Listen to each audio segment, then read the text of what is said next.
السلام علیکم ورحمۃ اللہ وبرکاتہ۔ جی، پہلا بھائی کا سوال یہ ہے کہ کہتے ہیں جی پوچھنا چاہتا ہوں کہ لوگ نبی کریم کو شہنشاہ کہتے ہیں، یہ کہنا درست ہے؟ نہیں بھائی، نبی صلی اللہ علیہ وآلہ وسلم کو یا کسی اور امتی کو جو ہے شہنشاہ کہنا یہ بہت بڑا جرم ہے، یہ بہت بڑا جرم ہے۔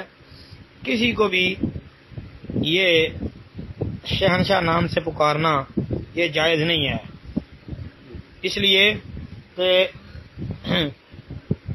صحیح بخاری وغیرہ کے اندر حدیث ہے کہ جو اپنا نام مالک الاملاک رکھتا ہے اللہ رب العالمین کے ہاں وہ بدترین انسان ہے۔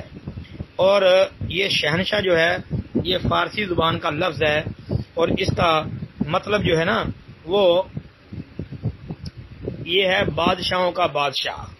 تو نبی علیہ الصلوۃ والسلام نے یہی بتایا ہے کہ جو بندہ اپنا نام ملک الاملاک یعنی بادشاہوں کا بادشاہ، فارسی میں اس کو شہنشاہ کہتے ہیں، یہ رکھتا ہے تو وہ اللہ کے ہاں بدترین انسان ہے، تو اس لیے یہ جائز نہیں ہے۔ السلام علیکم ورحمۃ اللہ وبرکاتہ۔